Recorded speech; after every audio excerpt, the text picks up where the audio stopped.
dal leen ak jàmm ñu koy taxañ yéene kaay xëy doo tàmbale kook L'As Quotidien ne coolil muy bari nag ci jamono ji li nga xamante ni moo di napp gi nag bëri na ay jafe-jafe l'antidote pour sauver les secteurs nag yéene kaay bi ne naka la ñuy def rek bu daal de sauver secteur u pêche nag ndax ci jamono ji nag la muy dund métti na lool yéene kaay bi direct ñu dikkaat nag ci dëgg yi nga xamante ni Cheikh Oumar Anne dal dina koo yëkkati nee na amul kenn koo xamante ni si mun ngaa xajamal njàng meek njàngale mi jàpp leen nag képp koo xamante ni bu nga xajamal nag état bi dina jàkkaarlu ak yoon Le Soleil yéene kaay dikkaat ci jalon yi nga xamante ni état bu Sénégal mu ngi koy teg yéene kaay bi nag Sénégal moo ngi tegu si yoon woo xamante ni si bu ci teggeekul décollé ci wàllum industrialisation nag yéenekaay bi dikkaat ci leneen Sud Quotidien dikkaat ci leneen ak veille procès Sonko ak li nga xamante ni si moo di manifestation annoncée par Yewwi yéenekaay bi ne parquet ba naka daal dinaa dugg naka ca lang ga parquet général bu Dakar nag ak autre ressort judiciaire naka jëm ci région procureur général naka njëkki tey di dina janoog taskatu xibaar yi ñoom luñ bëgg a waxati nag une première au Sénégal yéenekaay bi ne guleet nag ñuy gis naka procureur généraux yi naka nara addu jëmale ci askan wi préfet bu Dakar naka dal dee tere boole marche bi nga xamante ni si Yewwi naroon na ko amal niki ñaar fukki fan ak juróom-ñeent jàpp fanweeri fan yéenekaay bi ne naka préfet ba lank na bëtu de suuf ne marche boobee duñ nangu tey mu am Walf Quotidien annonce ab marche boo xamante ni 3 avril Walf Quotidien ne moom annonce bi nga xamante ni marche jëmale ko 3 avril yéene kaay bi de nam ko gisee rek moo di Yewwi naka moo ngay jéem a saboté défilé bi nga xamante ni Macky Sall moo ko nar a amal ci 4 avril l'état naka à fond événement 16 mars bi naka les 6 procureurs généraux naka au parloir nar nañoo wax naka niki tey ak ëllëg naka jàpp leen yéene kaay bi ne liberté provisoire bracelet électronique maanaam lam yi nga xamante ni moom la ñuy takkal gaaña ki nga xamante ni moo di El Malick Ndiaye bu Pastef ak ñeneen naka ñoom ñëpp naka dal dina takkal caq woowee naka nga xamante ni si moo di lam bracelet électronique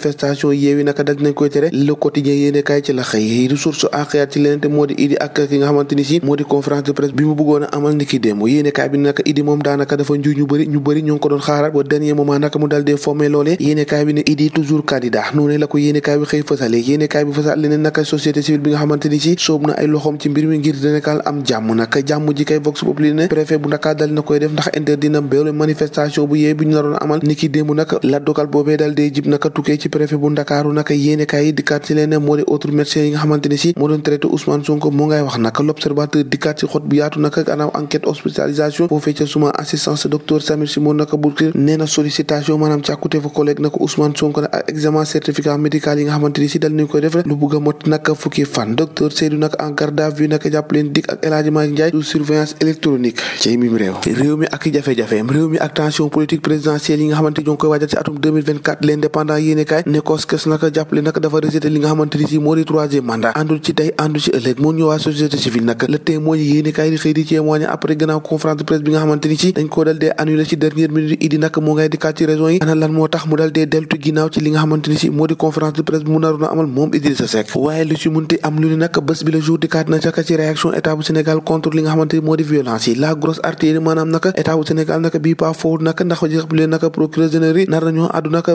général Moussa Fall mooy addu ci yéene kaay bi ne képp koo xamante ne si da ngaa lank daka bañ a jaar fi nga xamante ni si moo di itinéraire bi ñu la tracé bu yiboo nga xamante ni si da nga ko dal dee yëg naka boolee manifestation yi bu waa Yewwi naroon am ci diwaan Dakar préfet naka dal dina koy lank ba tëdd suuf naka réew mi quotidien ci la dikkaat nee na ça ne marche pas naka yéene kaay bi naka ñoom Yewwi la ñu bëggoon amuñu ko ndax teen marche boobee naka préfet dal dinaa lank ba tëdd suuf boobu le dogal nag la ko tax a jib naka moo di rek ñuy njort ne ab trouble à l'ordre public mën naa am léegi ko yéene kaay la ko nar a indi naka ci li nga xamante ni moo di procès bi nar a dox ci diggante Mame Mbaye Niang ak ki nga xamante ni moo di Ousmane Sonko boo moytu naka ñoo ngi jëm ci beneen renvoi boo xamante ni si danañ ko sàkku ndax ab maladie maanaam tëral feebar boo xamante ni tëral na Ousmane Sonko yéene kaay bi di Les Échos moom la xëy xëtee ndax yéene kaay bi jàpp na ne sax Ousmane Sonko te indisponibilité bi mu nekk naka boo moytu mun na sambule lépp naka ci boobu le procès bi nga xamante ni moo war a dox ci diggante Ousmane Sonko ak Mame Mbaye Niang ni ki fanweeri fan bii ñu dëgmal ci weeru mars ñu mars naka jëm ci tàggat yaram wax naka ci jongante bi nga xamante ni moo war a dox ci diggante Sénégal ak Mozambique match boobee naka Sénégal bu ko gagné rek dafay dal dee qualifié ci Coupe d'Afrique ba ñu jëm ci cap foofee naka ca Côte d'Ivoire yéene kaay bi di record naka di kat ci àllu ci ak kàddu yi muy kiti Sénégal moom qualifié gul waaye naka def na jéego boo xamante ni daanaka bu ko teggiwul nag li koy teree dem nag daanaka lu tuuti lay doon kon gaynde Njaay mbara wàcc man ko wuti ndam li ñoo ko déggandoo jaa ngeen jëf ba ëllëg